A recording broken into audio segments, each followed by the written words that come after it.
Amém. Shalom, família. Amém. Recebi essa incumbência, trazer uma palavra de Deus para o teu coração.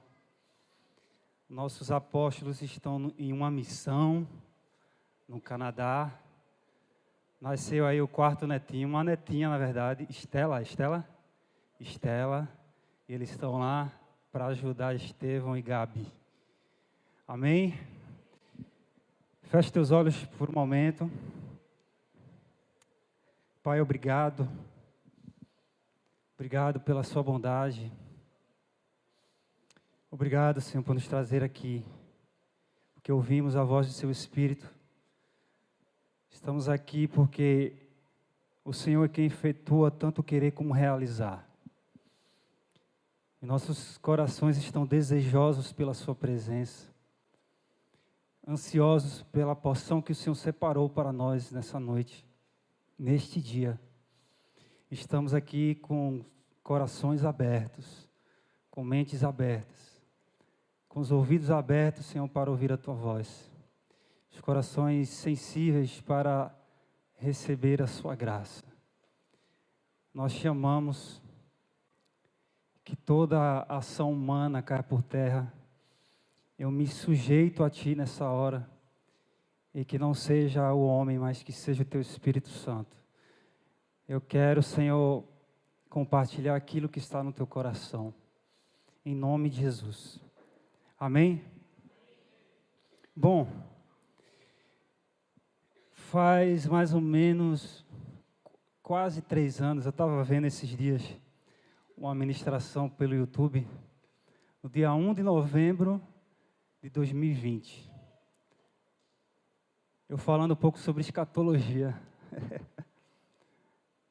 Eu não sabia que era esse tempo todo. E desde 2020 para cá, isso tem ardido no meu coração.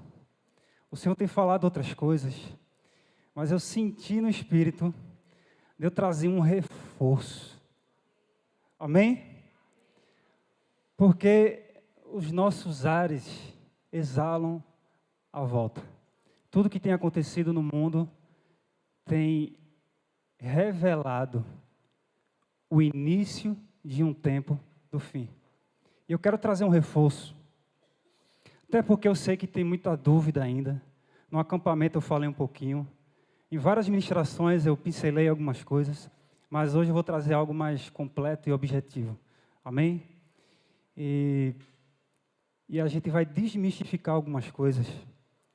Porque, infelizmente, o Apocalipse, a escatologia ainda traz um certo receio. Tem um certo tabu, né? Precisamos quebrar isso. Um certo pavor, um certo medo. Ou por achar que não, mas não é tão necessário assim. Isso aí vai demorar um pouco. E às vezes a gente deixa de lado.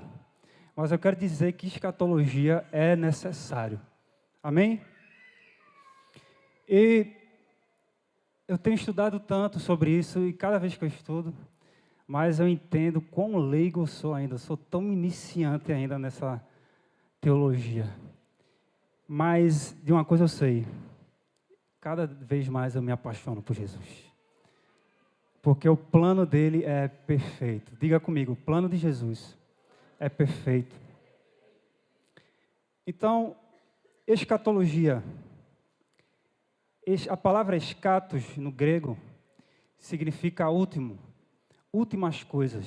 Logia, o estudo das últimas coisas. O estudo do fim dos tempos. Ok? E por que ela é importante? A mensagem do dia do Senhor é parte integrante do Evangelho. Se falamos de Evangelho e não falamos da vinda do Senhor e do seu reino, esse Evangelho é incompleto. Ela faz parte. Ok? E para introduzir, eu queria, Thales, por gentileza, começar com 2 Timóteo 4, verso 8. Antes da gente entrar no pirão, a gente vai pincelar algumas coisas. 2 Timóteo 4,8 diz o seguinte: Já agora, a coroa da justiça me está guardada, a qual o Senhor reto juiz me dará naquele dia. E não somente a mim, mas também a todos quantos amam a sua vinda. Então a vinda do Senhor é o nosso objeto de profunda afeição. É o nosso objeto de desejo, de anseio. E a coroa da justiça que fala aqui está guardada para os que amam a sua vinda. Nós amamos a presença. Nós amamos a intimidade com o Senhor. Nós amamos as almas. Nós amamos a igreja local. Nós amamos as nações. Nós amamos Israel. Precisamos amar a vinda do Senhor. Amém? Eu quero amar tudo que Deus ama. Quanto mais intimidade com o Pai, mais nós conhecemos o seu coração e vemos o que é importante para Ele. O plano da volta a Jesus será o checkmate da consumação dos séculos. E como é que eu amo a sua volta? Me preparando para este evento. E como eu me preparo? 1 Tessalonicenses, capítulo 3, versículo 11.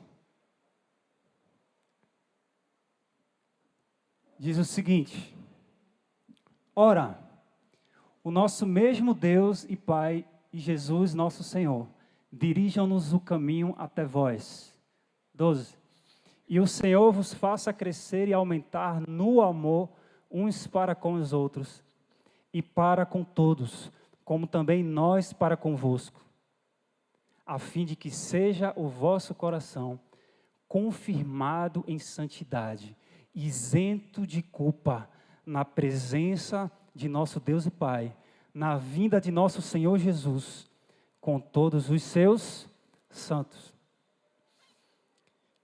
No capítulo 5, 23, também vai dizer: o mesmo Deus e Pai nos santifique em tudo, e o vosso espírito, alma e corpo sejam conservados, íntegros e irrepreensíveis, na vinda do nosso Senhor Jesus.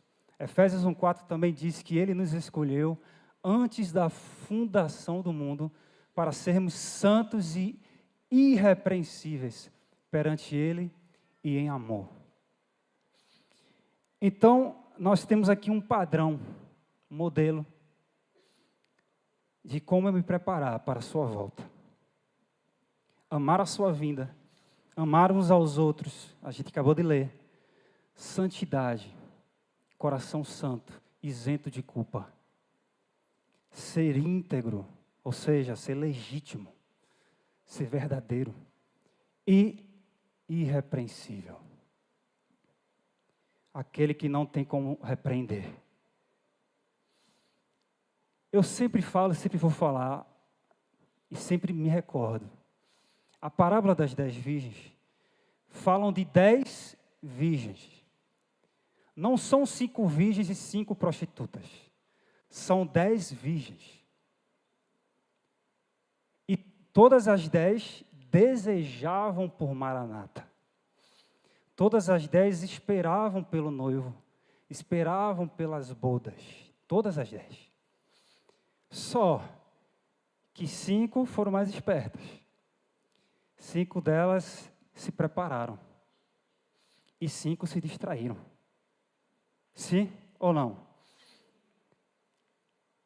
Não podemos mais tratar este assunto da volta do Senhor com desprezo. Muitas vezes traz um sentimento egoísta. Está muito cedo para falar sobre isso. Deixa eu viver a vida, aproveitar mais. Não, mas Lourenço fala demais sobre isso. Meu Deus, que agonia. De novo sobre escatologia. De novo. E aquele sentimento egoísta. E se você parar para perceber, você está se assemelhando à virgem imprudente. Não, deixa eu dormir um pouco. Ainda não é hora, não. Vou dormir mais um pouquinho. Descansar mais um pouquinho. Depois a gente fala sobre o assunto. Tenho muito que viver e que conquistar ainda. Infelizmente, muitos ainda têm pensado assim. E o diabo tem cegado essa geração, trazendo preconceito, medo, trazendo desinteresse neste assunto. Qual é a ótica correta? É que estudar o fim dos tempos traz esperança. Diga esperança. Traz alinhamento com o plano divino. Então, entender o fim modela um estilo de vida do presente para a eternidade. E existem dois pilares para eu encarar a escatologia o estudo do fim dos tempos. Primeiro, eu falei aqui, esperança. Eu preciso esperar, eu preciso me alegrar, eu preciso gerar expectativa. Precisa arder no meu coração pela volta do Senhor. E segundo, a missiologia, entendendo qual a minha missão e como eu me posiciono diante dessa missão. O Dr. Russell Shedd, ele falou uma vez que escatologia não tem como objetivo responder à nossa curiosidade, mas despertar a nossa responsabilidade. Então, a gente precisa entender a importância do que é estudar sobre isso. Os segredos que tem por trás disso. E sermos despertados em nossa responsabilidade para esses dias. Então, é como eu me posiciono. Como o fim afeta o presente. E Jesus, ele é perfeito. O sermão profético de Jesus em Mateus 24, que a gente bem conhece, ele traz uma clareza do desdobramento e da cronologia do fim do tempo. Alguns textos de Paulo, do apóstolo Pedro, alguns outros dos pequenos e grandes profetas no Antigo Testamento, eles falam do fim do tempo, só que de uma forma mais complexa, mais subjetiva. Já o sermão escatológico de Jesus, ele isolado, ele é completo e ele é objetivo. E a gente vai destrinchar esse sermão hoje. Para você ter ideia, a Bíblia tem mais de 170 capítulos que falam sobre a vinda do Senhor, a segunda vinda. E apenas 89 capítulos, que são dos 4 evangelhos, eles falam e narram a primeira vinda. Então, se eu tenho 170 capítulos que falam da segunda, e eu tenho 89 que falam da primeira, espera aí. É importante ou não é estudar sobre o tempo do fim, sobre a volta e o retorno dele? Isso me faz crer que precisamos dar mais importância, estudar mais, sabe, nos submergir mais nessa teologia. E eu te garanto, você vai se apaixonar mais. Eu tenho me apaixonado cada dia mais por ele, porque o seu plano é magnífico. Então, vamos lá então para Mateus 24, a gente vai destrinchar um pouco.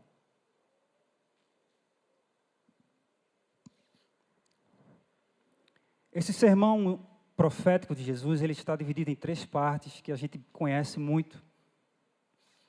O princípio das dores, a grande tribulação e a vinda do Filho do Homem no seu reino. Quando os discípulos no versículo 3 perguntam, Mestre, que sinais acontecerão da tua vinda e da consumação do século? Eles estavam perguntando sobre o fim dos tempos e não sobre o fim da criação. A consumação do plano de Deus. Aí do verso 4 ao 14 fala sobre o princípio das dores. E a apostasia é o principal elemento deste tempo. 2 Tessalonicenses 2:3, Paulo fala que seria o primeiro sinal que antecederia a vinda do Senhor. A apostasia. Na cronologia, ela é equivalente ao princípio das dores. E nós já temos visto e vivenciado a apostasia no nosso meio, sim ou não? E o que é apostasia? Apostasia é o abandono deliberado da verdade. Um abandono radical da fé. Pensa por um momento, alguns segundos, de alguma pessoa que você sabe que um dia estava nos caminhos do Senhor e hoje ela está muito distante. Isso tem a ver com o princípio das dores, com a apostasia, desse tempo que a gente tem vivido. Então, a apostasia é que gera os sinais dos princípios das dores. São eles: engano. Muitos vão dizer ser o Cristo e enganarão a muitos. Guerra e rumores de guerras, nação contra nação, reino contra reino. Fomes, pestes, terremotos, perseguição e martírios. Diz que serão odiados por causa do meu nome. 1 João 3,13 também diz que, irmãos, não vos maravilheis, não vos espanteis, se o mundo vos odeia. Traição, muitos vão se escandalizar, trair e odiar uns aos outros. Falsos profetas virão e enganarão a muitos. E a multiplicação da iniquidade, que diz que o amor de quase todos vai se esfriar. Então, todos esses sinais do princípio das dores, nada mais é do que a externalização da apostasia. Tudo isso tem uma origem na apostasia. Todo Mateus 24 tem a ver com um trabalho de parto.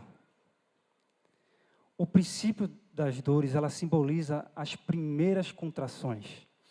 Elas são mais espaçadas, demora um tempo maior entre uma contração e outra. E ela não é tão intensa assim. Quando vai chegando a hora do bebê nascer, as contrações aumentam a dor e o espaço entre uma contração e outra diminui. Os próprios sinais que comentamos aqui da apostasia, guerras, se você parar para ver na história, nos últimos anos, tem crescido o número de guerras, sim ou não? Antigamente era algo esporádico, era algo de décadas em décadas, hoje é muito frequente. O que é isso? Isso são as contrações se intensificando. Catástrofes, terremotos, pestes, pandemias. Mas Jesus, ele diz, tudo isso é necessário acontecer, mas ainda não é o fim. E no 14, no fim dessa primeira fase, diz que será pregado este evangelho do reino por todo o mundo. Então virá o fim. Entenda esse virá o fim como, então virá o começo do fim, o tempo do fim. Não é um fim imediato.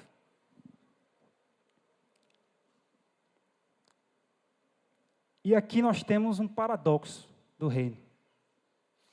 Enquanto aumenta a maldade, a apostasia, aumenta a iniquidade, cresce também o avanço deste evangelho. Simultaneamente. Logo depois, vamos para a segunda fase. Verso 15 ao 28, a grande tribulação. Que nada mais é do que a manifestação do anticristo. Calma aí, Rejane. Rejane, calma aí. Eu acabei de falar aqui que isso é uma palavra de esperança e não de medo. Amém, Rejane? Gente,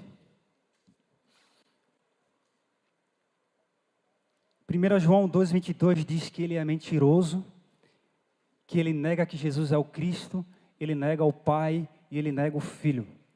E 2 Tessalonicenses 2 explica quem ele é e qual é o seu caráter. No verso 3, Paulo vai dizer da apostasia e agora diz do aparecimento do homem da iniquidade, o filho da perdição. Esse é quem ele é, o anticristo. Nesse mesmo texto, 2 Tessalonicenses 2, verso 4, coloca aí, Thales. O qual se opõe e se levanta contra tudo o que se chama Deus ou é objeto de culto, a ponto de assentar-se no santuário de Deus, ostentando-se como se fosse o próprio Deus. Verso 9. Ora, o aparecimento do inimigo é segundo a eficácia de Satanás, com todo o poder e sinais e prodígios da mentira, com todo o engano da injustiça, aos que perecem, porque não acolheram o amor da verdade para serem salvos. É por esse motivo, pois, que Deus lhes manda a operação do erro, para darem crédito à mentira, a fim de serem julgados todos quantos não deram crédito à verdade. Antes, pelo contrário, deleitaram-se com a injustiça. Ou seja, neste tempo, quem não crê em Jesus e nem o aceita, não darão crédito à verdade. Eles vão dar crédito à mentira. Aqui fala que eles se deleitarão com a injustiça. O anticristo, ele vem com um discurso muito bonito, muito eloquente. Um plano muito maquiado. Um plano de paz para enganar. Os que estão distraídos e distantes do Senhor serão enganados.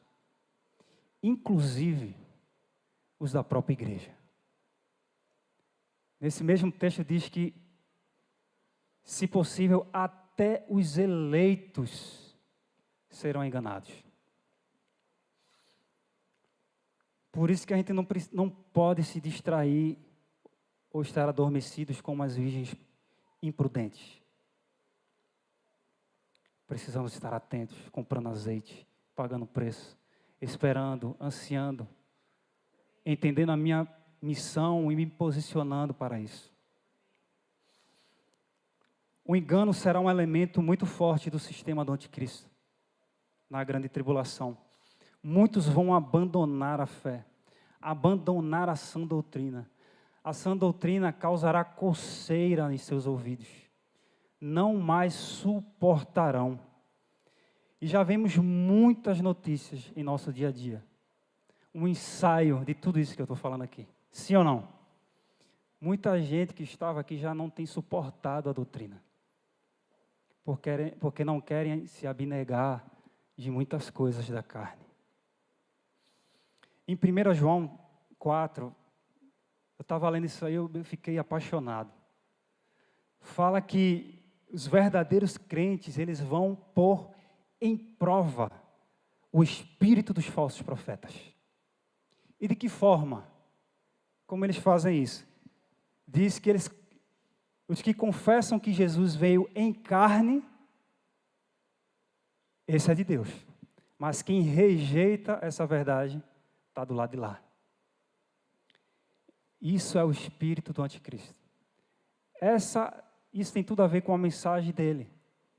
Ele não crê, ele não aceita de que Jesus veio em carne e que ele é o Messias, que ele é filho de Deus e que ele tem um pai. Então esse teste é simples. Os verdadeiros crentes vão provar os falsos profetas. Como? Usando a palavra de Deus. Assim como Jesus, ele venceu o diabo no deserto com a palavra, nós vamos vencer os falsos profetas com a palavra. Ok? E duas grandes e principais características desse tempo de grande tribulação. Primeiro, a perseguição dos santos. E segundo, a ira de Deus sobre a terra. São duas coisas diferentes, tá, gente? Não são duas coisas iguais. A perseguição dos santos, eu entendo como a perseguição a Israel e a igreja. Não podemos separar. Há quem diga que quando esse texto fala dos eleitos, fala apenas dos judeus, do povo de Israel. Mas eu não creio assim. Por quê? Efésios capítulo 2, de 11 a 22, ele traz algo extraordinário. Não precisa abrir, Thales. Eu fiz um resumo. Diz que os gentios e os judeus são unidos pela cruz de Cristo. Os gentios que estavam longe foram aproximados pelo sangue de Cristo. Diz que Ele é a nossa paz e de que ambos fez um, derrubando a parede de separação, a inimizade, fazendo-os um novo homem, reconciliando-os em um só corpo com Deus por intermédio da cruz. Ambos têm acesso ao Pai em um só Espírito. Já não são estrangeiros e peregrinos, mas concidadãos dos santos e são família de Deus, edificados sobre o fundamento dos apóstolos e profetas, sendo Ele a pedra angular e crescendo para santuário dedicado ao Senhor, edificados para habitação de Deus no Espírito. Então, esse texto de Efésios falam que os judeus e os gentios, eles foram unificados. Eles são um. Eles são família. Tem um texto em Romanos 11 que diz que os gentios foram enxertados na videira. Então, não tem mais isso de que os judeus vão sofrer sozinhos e nós seremos arrebatados antes. Não, eu não creio nessa teologia. A grande tribulação será para Israel, para a igreja e para os que têm a marca da besta. E a ira de Deus sobre a terra, que nada mais é do que o julgamento do Apocalipse, que fala dos 7 selos, fala das 7 trombetas. Tudo isso contra o império do anticristo. A grande Babilônia que fala em Apocalipse. A igreja vai ser perseguida? Vai. Mas a ira de Deus não vai alcançar a igreja.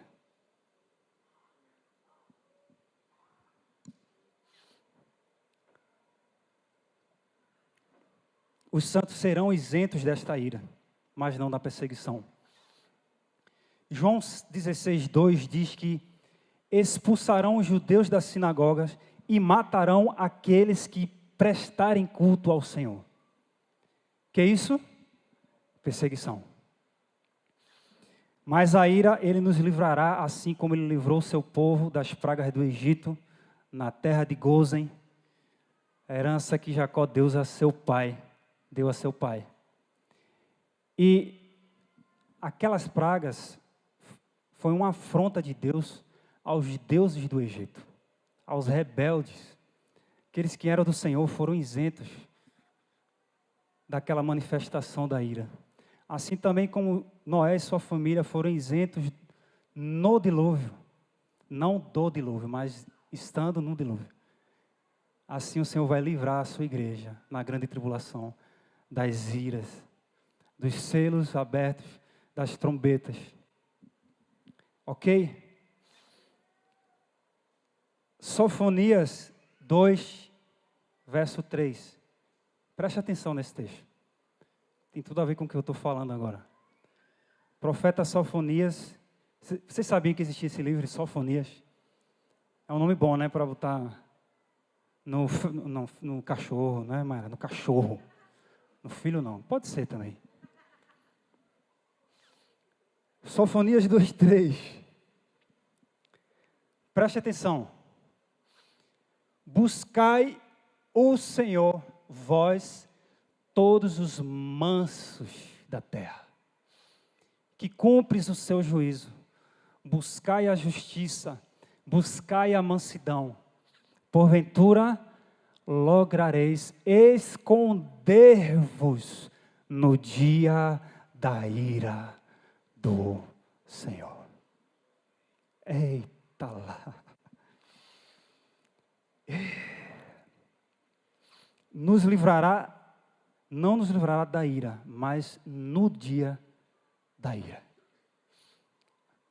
Vamos passar pela tribulação, mas Ele nos esconderá da ira. Apocalipse 3:10 e 11. Está aí, Thales.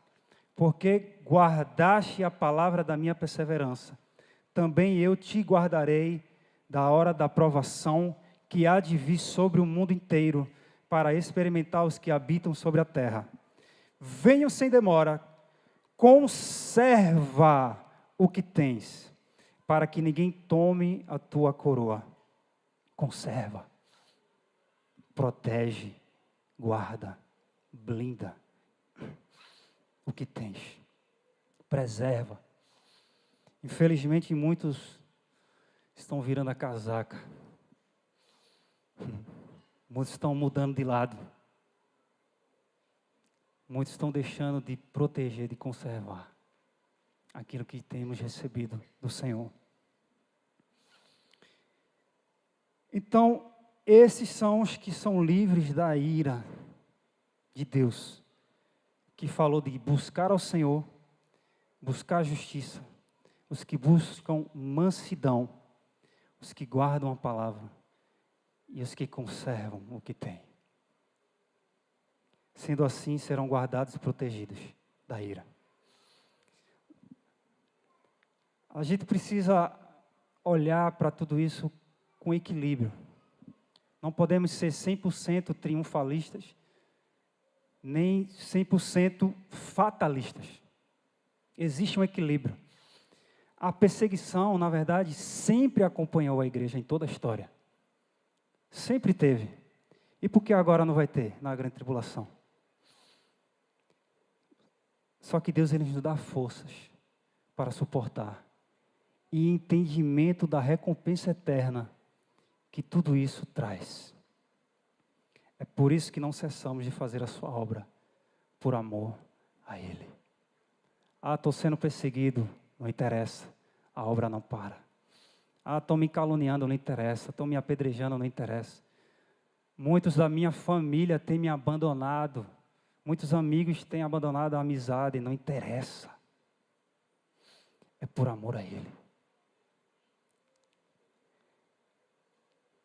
Porque a gente quer tanto ser livre das perseguições. Se lembrar de Paulo, quando ele estava no caminho de Damasco, e ali no meio do caminho, uma luz muito forte veio sobre ele, e a Bíblia diz que ele cai por terra. Não é isso? E diz que ele ficou cego por 3 dias. Ele teve um encontro com Jesus. E nesses 3 dias, ele foi discipulado por Ananias. E Ananias, numa certa hora, ele se queixa ao Senhor. E diz: Pai, está lembrado de quem é esse cara? Isso é um infeliz, meu. Isso é um assassino, isso aqui persegue a igreja, os cristãos, o teu povo. Porque o Senhor está dando uma oportunidade. Porque eu tenho que ensinar alguma coisa a esse cara? Esse cara conhece a lei, ele conhece a palavra. Aí olha o que Deus fala para Ananias, Atos 9:15. Coloca aí, Thales. Vai, porque este é para mim um instrumento escolhido para levar o meu nome perante os gentios e reis, bem como perante os filhos de Israel. Pois eu lhe mostrarei quanto lhe importa sofrer pelo meu nome. E você não quer sofrer por quê, meu irmão? Paulo, ele sempre externou o prazer, a alegria que ele tinha em sofrer por Jesus. Era o mínimo que ele podia fazer para retribuir o amor revelado naquela cruz.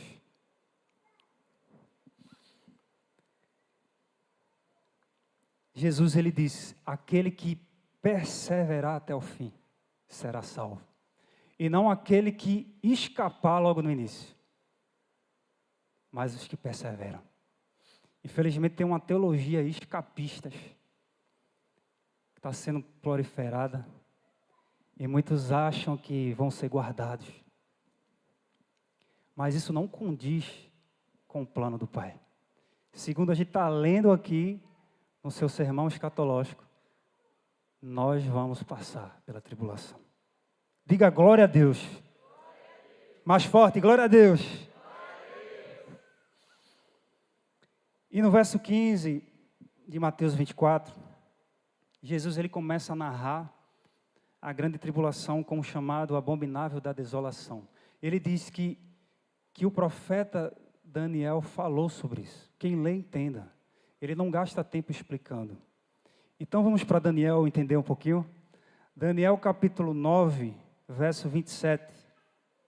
Thales. Daniel 9, 27. Diz assim: Ele fará firme aliança com muitos por uma semana. Na metade da semana fará cessar o sacrifício e a oferta de manjares. Sobre a asa das abominações virá o assolador, até que a destruição que está determinada se derrame sobre ele. Daniel explica sobre isso. 2 Tessalonicenses 2,4. Eu vou voltar para Daniel, tá? Diz assim: o qual se opõe e se levanta contra tudo que se chama Deus ou é objeto de culto, a ponto de assentar-se no santuário de Deus, ostentando-se como se fosse o próprio Deus. O anticristo, ele é uma figura política de grande influência sobre Israel e sobre todo o mundo. Aqui Daniel fala de uma semana aqui significa 7 anos. São 7 dias, cada dia é um ano. E diz que na metade da semana, ou seja, 3 dias e meio, 3 anos e meio, acontecerá o abominável da assolação, que nada mais é do que o cessar do sacrifício e das ofertas de manjares dos judeus no novo templo. Ele vai sentar no trono, cessar o sacrifício, sentar no trono de Davi e vai exigir a adoração para si, ostentando-se como se fosse o próprio Deus. Engraçado que se a gente faz uma comparação, Jesus, ele sendo Deus, ele não usurpou o ser igual a Deus. O anticristo, ele vai usurpar, vai sentar no trono, exigir adoração como se fosse o próprio Deus. Tem tudo a ver com o espírito de Lúcifer. Lúcifer quis ser igual a Deus, quis usurpar essa posição. E o que foi que aconteceu com ele? A gente sabe qual é o fim. E assim também será o fim do anticristo. A queda vai ser grande. Todos quanto tentam tomar uma posição de Deus, se ostentar e usurpar nisso, vai se dar muito mal. Então a grande tribulação, os últimos 3 anos e meio, começa com o abominável dessa desolação, com grande perseguição, e se desenvolve com os julgamentos do Apocalipse, a ira de Deus.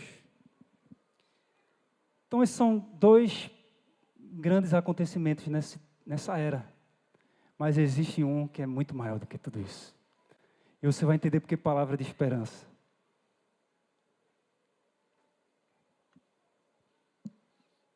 Na grande tribulação também vai acontecer o cumprimento de uma profecia que a gente tanto aguarda. A profecia de Joel. Quantos aguardam por essa profecia? Sabe por que eu creio que ela se dará durante a grande tribulação? Porque fala lá: e acontecerá depois que derramarei do meu espírito sobre toda a carne, vossos filhos e filhas profetizarão, vossos velhos sonharão, vossos jovens terão visões. E também sobre os servos e servas derramarei do meu espírito naqueles dias. Mostrareis prodígios e sinais no céu e na terra, sangue, fogo, colunas de fumaça. O sol se converterá em trevas e a lua em sangue, antes que venha o grande e terrível dia do Senhor. Então isso vai se cumprir antes do grande dia. Grande para os que creem, para os que esperam, para os que têm a sua expectativa na sua volta. E terrível para aqueles que não creem, para aqueles que não esperam por isso. E aqui também há um grande paradoxo. Por quê? A grande tribulação são os mesmos sinais do princípio das dores, só que em uma magnitude bem maior, uma proporção maior. Por isso, grande tribulação. Diz que nunca se houve tamanha tribulação em toda a existência do mundo, do universo. Vai ter perseguição, martírio, ira de Deus, catástrofes, pestes, fomes, terremotos e mortes. E ao mesmo tempo, o grande avivamento. Ao mesmo tempo, evangelismo e conversão em massa. Também como nunca antes existiu. Uma tribulação como nunca antes e um avivamento e conversão a Jesus como nunca antes. São simultâneos. Mais um paradoxo do reino. E no 32, acontecerá que todo aquele que invocar o nome do Senhor será salvo, porque no Monte Sião e em Jerusalém estarão os que forem salvos, como o Senhor prometeu. E entre os sobreviventes, aqueles a quem o Senhor chamar. Ou seja, no Monte Sião, o povo de Israel, os judeus, como ele prometeu. E também os sobreviventes, os gentios. Nós somos gentios, a quem ele chamar. Então, essa profecia vai alcançar todas as classes sociais, todas as etnias, todas as famílias e gerações. Como aqui fala, filhos e filhas, velhos, jovens, servos e servas. Todas as faixas etárias. E não será um avivamento apenas de manifestações de dons e prodígios, mas eu creio que será um avivamento do conhecimento da glória do Senhor. Como o profeta Abacuque, ele declarou que toda a terra será cheia da sua glória, assim como as águas cobrem o mar. No texto original, diz que toda a terra será cheia da face de Jesus. Sabia disso? O que isso quer dizer? Que será um avivamento de transformação de caráter. A sua glória, a sua face vai se manifestar. E muitos serão transformados. Esse é o maior de todos os avivamentos. E Joel, no capítulo 1 e no início do 2, ele fala de pré-requisitos. Fala de como chegar ao cumprimento. No verso 28 diz, depois dessas coisas acontecerá o derramamento. Mas o que é que ele fala antes? Qual a resposta que temos que dar? Ele fala da santa convocação, do ajuntamento dos santos. Santificar e congregar e santificar os santos. Fala do arrependimento, quebrantamento e fala de jejum. Atos 2 foi o primeiro grande avivamento no início da igreja, com muitos milagres, dons espirituais, prodígios, sinais e maravilhas, para testemunho. Fala, e recebereis poder ao descer sobre vós o Espírito Santo, para serdes minhas testemunhas, na Judéia, Samaria, os confins da terra. Esse era o propósito. Em Joel 2, é o último derramamento do Espírito, no final da igreja. E aí não vai ser tanto para testemunho, porque isso é o que vai preceder a sua volta. Vai ser para entrarmos nas bodas do Cordeiro e vivemos a eternidade com Ele. Mas por que ainda não chegou esse avivamento? O que está tardando, impedindo? Não é a política. Não é a esquerda nem a direita. O que está tardando é a igreja. É a falta de arrependimento da igreja. É a falta de quebrantamento, de jejum, de congregar os santos, de pagar um preço. Ah, mas o problema é de Satanás e quem ele usou. Não. O problema está na igreja. Eu não estou dizendo que a gente errou em fazer alguns protestos contra A ou contra B, não. Mas que deveríamos gastar mais tempo nos humilhando, buscando a sua face, nos convertendo dos nossos maus caminhos, nos arrependendo. Assim como diz em 2 Crônicas 7,14. E a gente sabe o resultado que isso traz. Só que essa amnésia bate. A gente se enche de orgulho e que sempre quer revidar, sempre quer apontar, acusar sistemas, acusar pessoas, acusar líderes políticos. Mas o problema é meu, o problema é seu, o problema é da igreja. Precisamos assumir que o erro está em nós. O avivamento ainda não veio como ele deve vir, por falta de arrependimento da igreja. Diga misericórdia.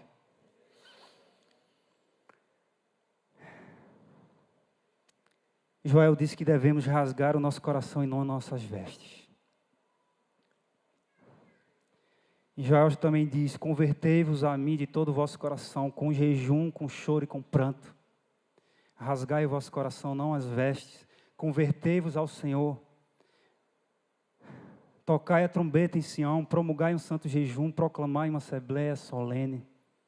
Congregai o povo, santificai a congregação, ajuntai os anciãos, reuni os filhinhos e os que mamam, saia o noivo da sua recâmara e a noiva do seu aposento.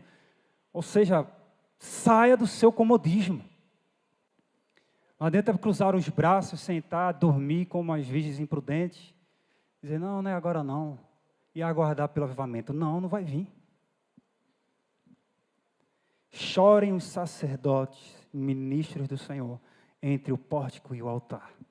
Orem, e orem, e orem, e orem. Poupa o teu povo, Senhor. Isso me faz lembrar de Daniel. Daniel na Babilônia. Depois você lê no capítulo 9 e 10. Ele não ora pela queda do Império Persa, pela queda do Império Babilônico, ou pela queda do rei Nabucodonosor. Não. Ele ora por arrependimento. Seu próprio e pelo arrependimento do seu povo. Depois vocês leem capítulo 9 e 10 de Daniel. A gente faz tantas campanhas para que tanta coisa caia.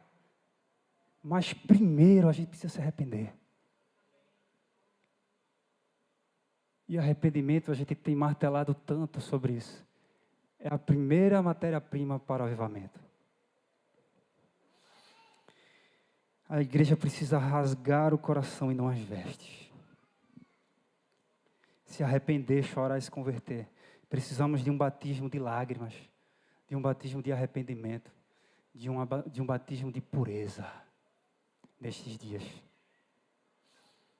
E só assim Ele vai derramar do seu Espírito sobre toda a carne, sobre todas as etnias, sobre todas as famílias, gerações, as faixas etárias. É esse, todas as classes sociais. Então, esse é a segunda fase da grande tribulação.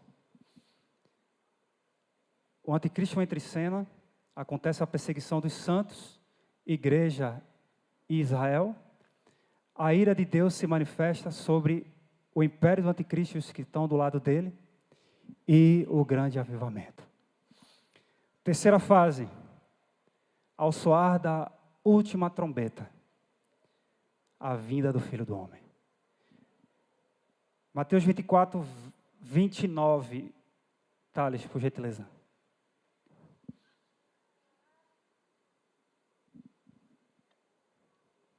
Preste atenção. Esse eu faço questão de ler.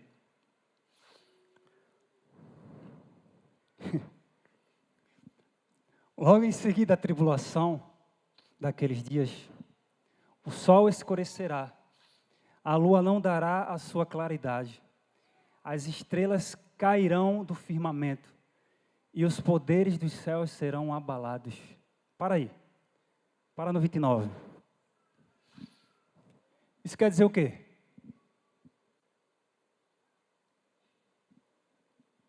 O sol vai ficar escuro, a lua também, as estrelas cairão, os poderes dos céus serão abalados. Vai ficar tudo escuro, sim ou não? É sério? Vai. Jesus já vai chegar chegando, meu irmão. Pá, apagão. Apagão, meu velho. Vai. Agora preste atenção. 30. Então aparecerá no céu o sinal do Filho do Homem. Todos os povos da terra se lamentarão e verão o Filho do Homem vindo sobre as nuvens do céu, com poder e muita glória. Dê uma salva de palmas a ele. Com poder e muita glória. E aí? A glória vai clarear tudo. O sol não é uma gota diante da glória dele. Os poderes do céu serão abalados e ele vai vir chegando com poder e muita glória. E aí, meu irmão? 31. Enviará os seus anjos com grande clangor de trombeta, os quais reunirão os seus escolhidos dos 4 ventos de uma a outra extremidade dos céus. Todo olho verá, como um relâmpago que sai do Oriente ao Ocidente. Muitos hão de lamentar. Por isso que eu me apaixono, gente. Isso traz um... Esse plano é perfeito demais. É demais. É Cristo descendo à terra e tomando o governo das nações. Aqui no 29 a gente viu que logo em seguida a tribulação daqueles dias. Então ele vem depois da grande tribulação. Existe teologia que diz que ele vem no início, tem uma que diz que ele vem no meio, mas meu irmão, está claro, ele vem depois.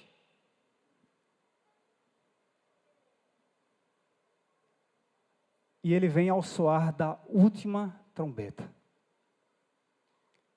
Como é que ele vem antes, se a última trombeta não soou ainda? É simples.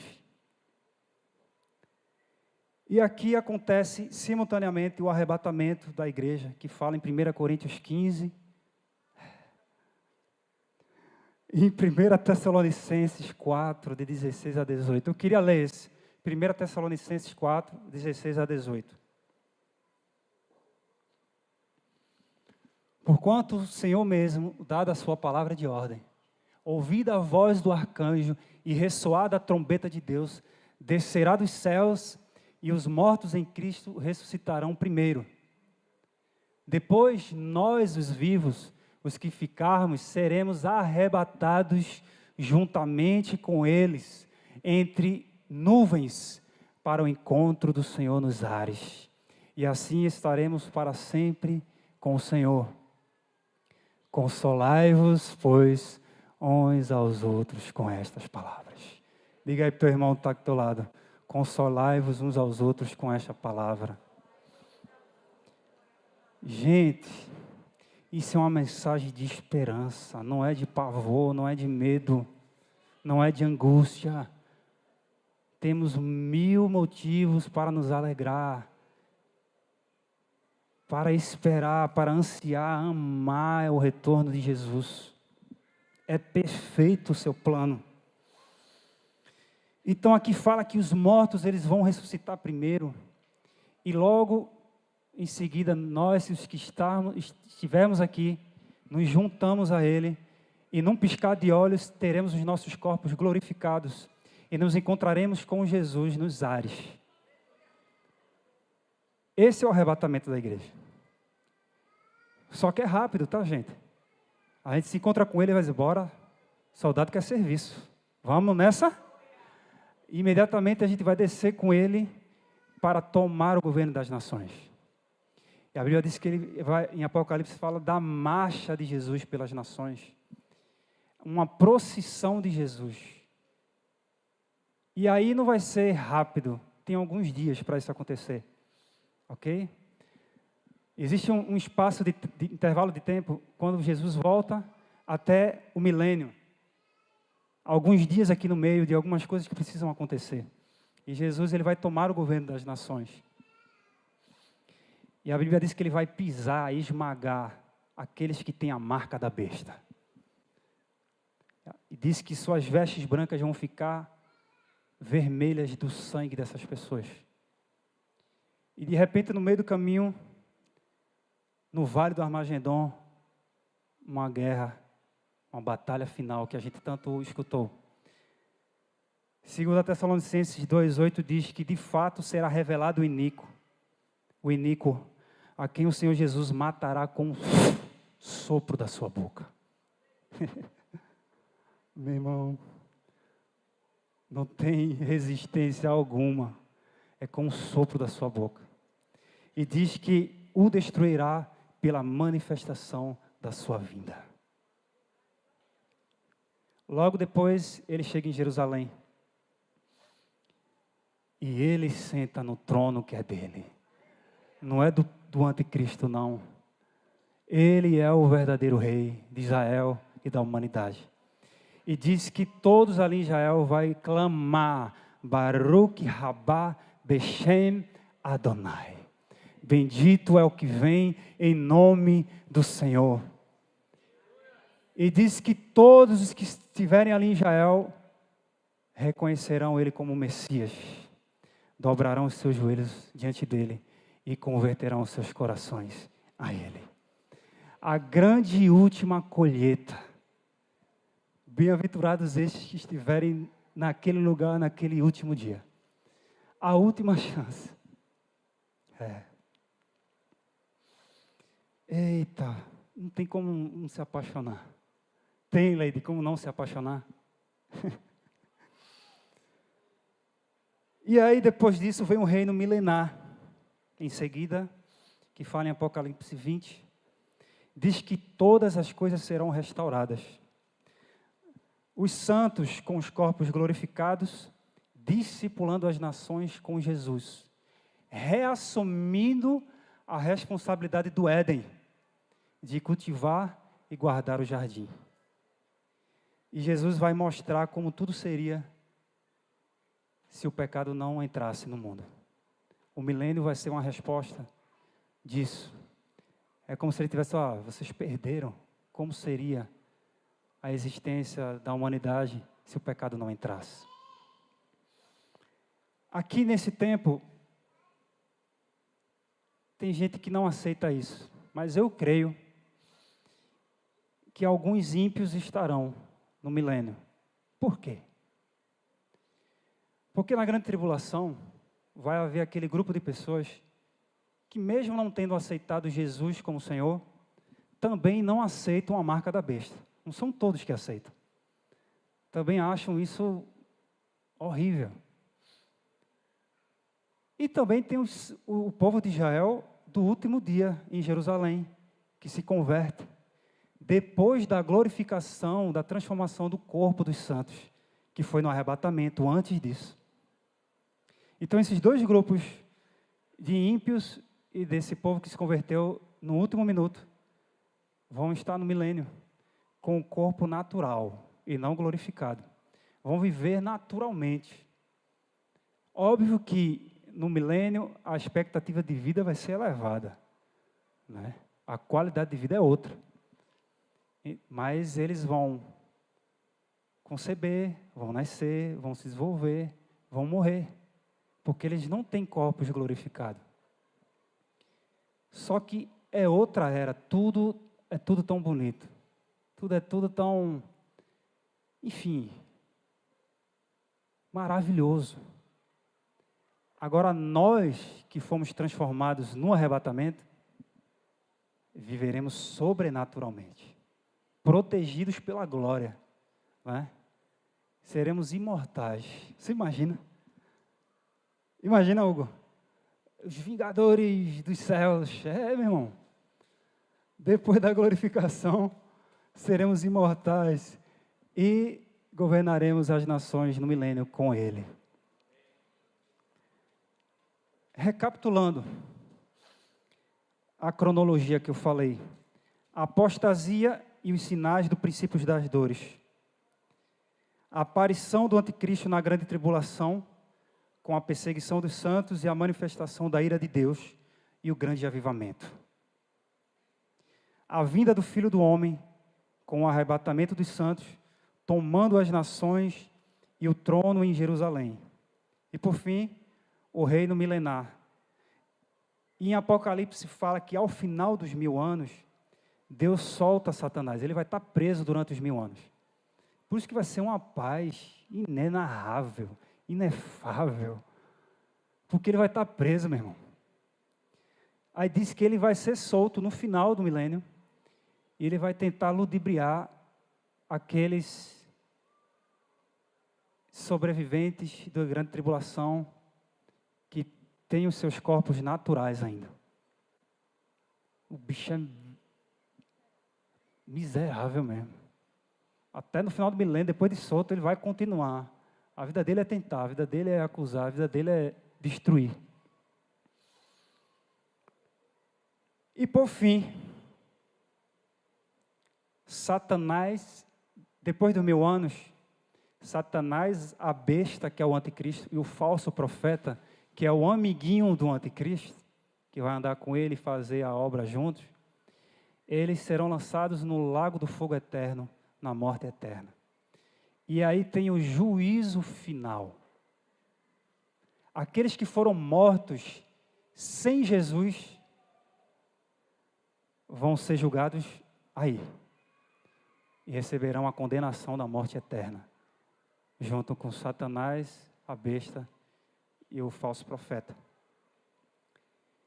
E é aqui nesse juízo final que ele separa os bodes das ovelhas, que fala em Mateus 25. E ele dirá para as ovelhas: vinde bendita do meu Pai, entrai na posse do reino que está preparado para vocês antes da fundação do mundo. E eu estava pensando e pesquisando um pouco, quem são os bodes, quem são as ovelhas? Mateus 7, 22 e 23 diz que nem todo o que disser Senhor, Senhor, entrará no reino dos céus, mas aquele que fizer a vontade do meu Pai que está nos céus. Muitos vão dizer: Senhor, mas em teu nome profetizamos, expulsamos demônios, curamos enfermos. E o que é que ele diz? Eu não vos conheço. Apartai-vos de mim, todos vós que praticais a iniquidade. Esses são os bodes.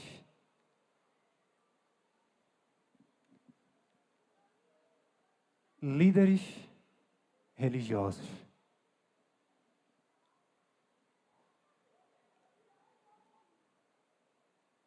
Nós fizemos tantas coisas. É a síndrome da igreja em Éfeso. Que fizeram. Ativismo. Perseveraram, trabalharam arduamente, perseveraram, ativismo, fizeram tanto, e perderam o primeiro amor. Então, o que diferencia os bodes das ovelhas não é quem faz mais, quem faz menos. É a intimidade do Senhor. Que as virgens prudentes são aquelas que foram íntimas. Eram aquelas que oravam em todo o tempo. Pagaram preço, compravam azeite. Não é quem faz mais, quem faz menos. Muitos vão até ganhar milhões de vidas para Jesus e não vão entrar. E talvez um que ganhou 1, 2, 3 vidas vai entrar. Porque a diferença não é o meu currículo de atividades, do que eu conquistei pelo que eu fiz, pelas minhas obras. O selo, o passaporte é a intimidade do Senhor. Por isso que eu creio que são líderes religiosos. Eu profetizei, eu ganhei, eu expulsei demônios, fiz isso, fiz aquilo, fiz tantas coisas.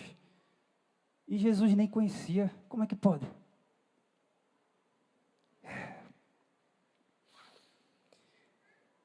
E aí a Nova Jerusalém descerá dos céus para a terra para desfrutarmos da eternidade com o Pai.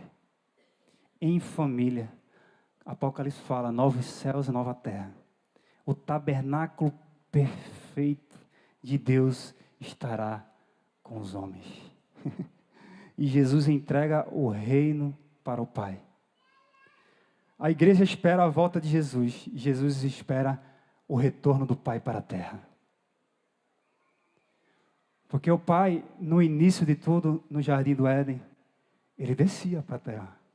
A Bíblia fala que ele descia para se relacionar com Adão. Depois que o pecado entrou, meu irmão, nunca mais ele desceu de forma palpável.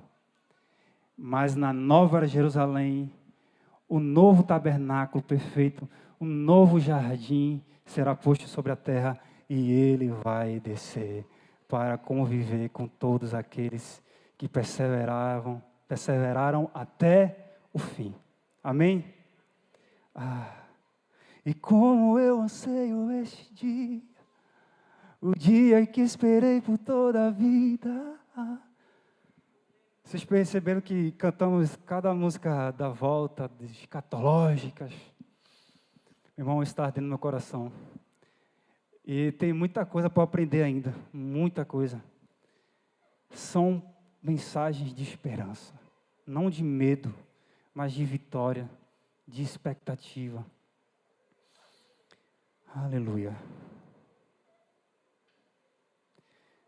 Terminando, 1 Tessalonicenses 5, verso 1.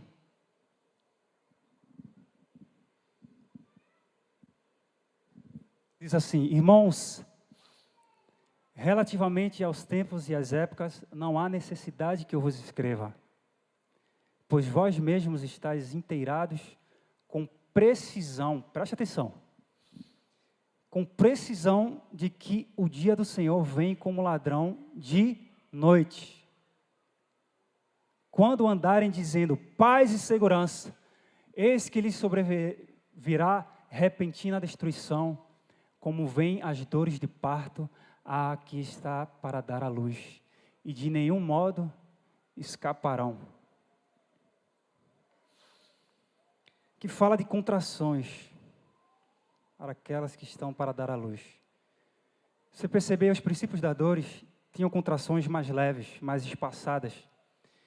Na grande tribulação se intensificaram, mais pertas umas das outras. E a vinda do Filho do Homem, a bolsa estoura, vem um bebê, a salvação, o fruto, a recompensa. Cessa o alívio, cessa a dor.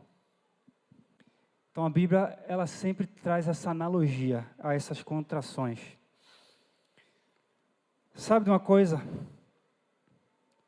Aqui no verso 1 diz que não há necessidade que eu vos escreva sobre tempos e épocas. Nós, os filhos da luz, não seremos pegos de surpresa.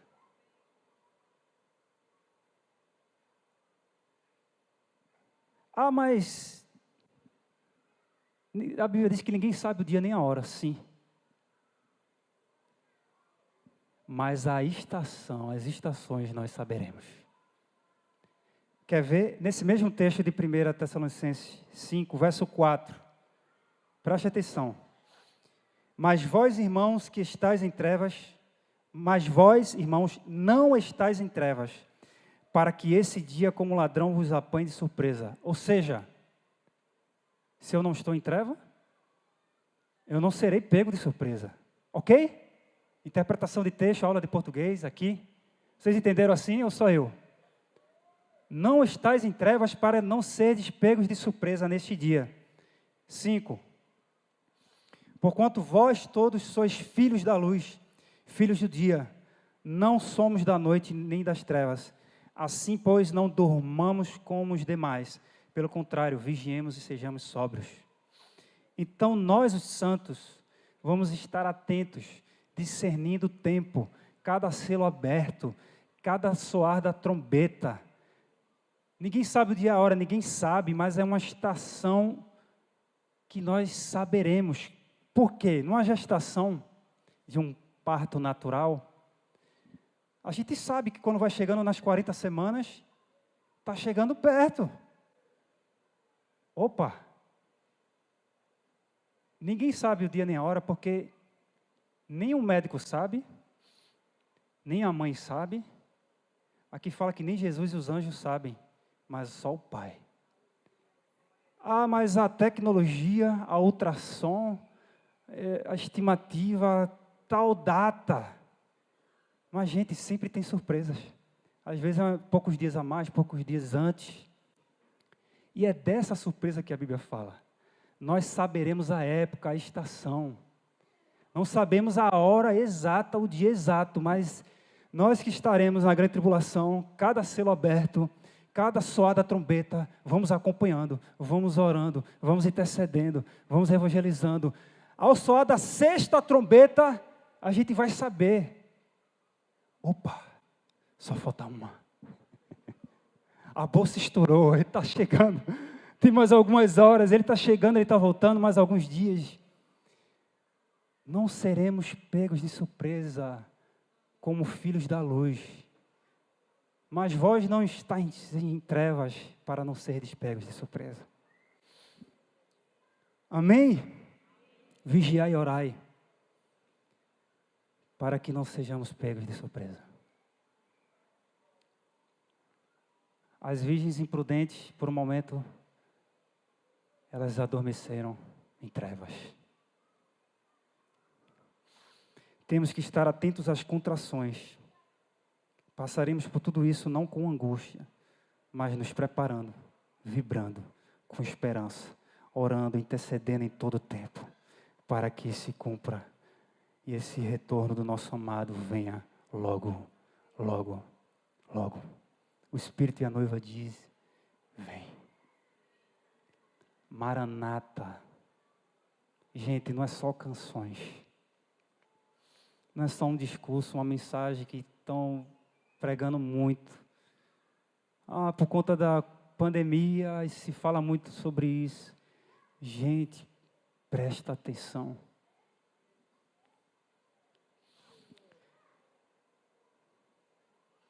As dores das contrações doem, mas é por breve tempo. Porque para mim tenho por certo que os sofrimentos do tempo presente não podem ser comparados com a glória a ser revelada a nós. Amém? Fique de pé.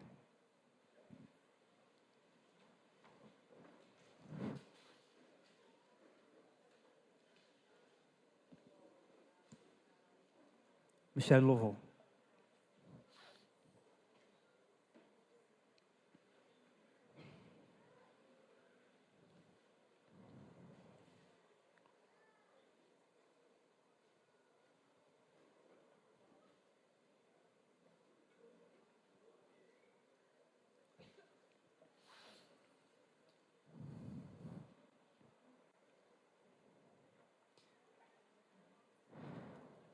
Das 10 virgens, 5 se prepararam e 5 se distraíram. 5 estavam atentas e 5 estavam dormindo.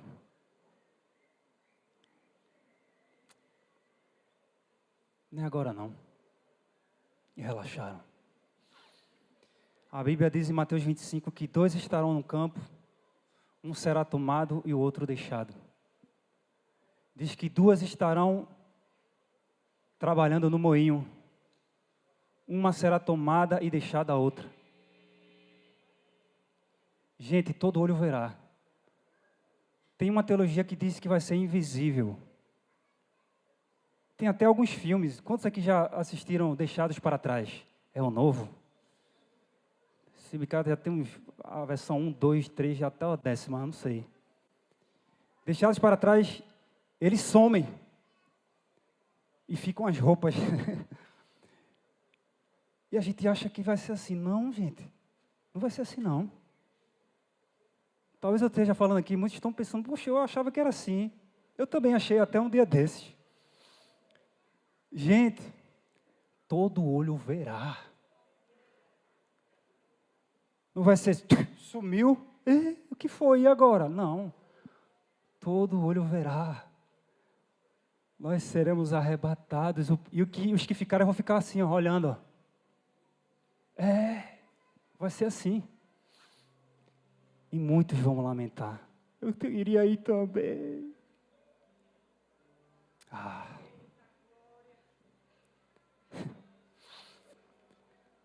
Nos preparemos, então.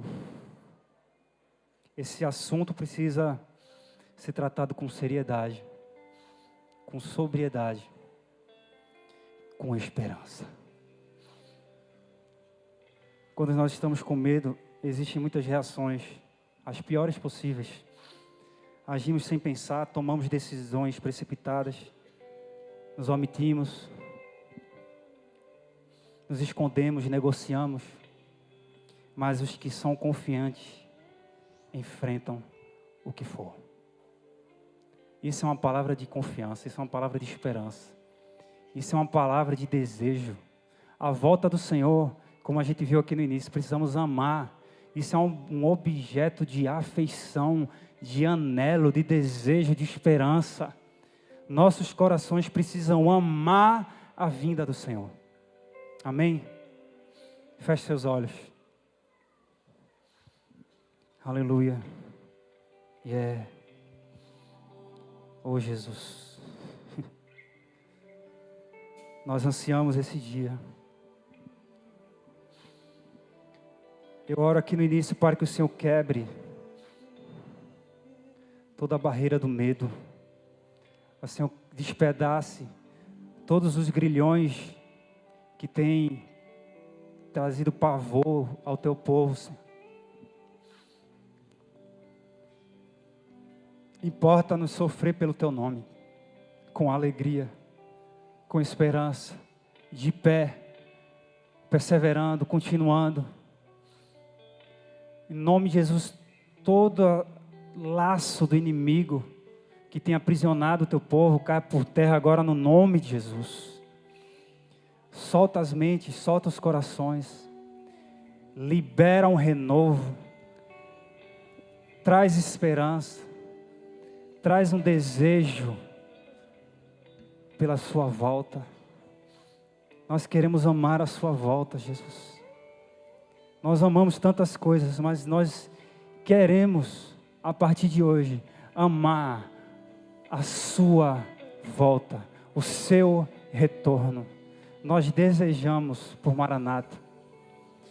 Nós queremos nos encontrar contigo nos ares.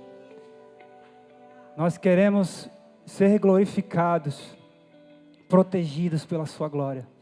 E nós queremos reinar contigo, nós iremos reinar contigo. Por favor, Senhor, desperta a tua noiva, desperta os que dormem, desperta aqueles que acham que não é agora. Acorda aqueles que pensam que vai demorar muito ainda. E são cegos, enganados pela cobiça desta era, deste tempo. A nossa pátria não é aqui, a nossa pátria é celestial. Nós somos peregrinos e forasteiros. Estamos aqui de passagem, mas viveremos contigo eternamente, na glória, na glória, na glória. Então que possamos, Senhor, gastar as nossas energias e nos preparar para a sua volta, muito mais do que nos preparar para a nossa vida aqui, mesquinha e medíocre. insignificante. Nós desejamos a tua volta, Senhor.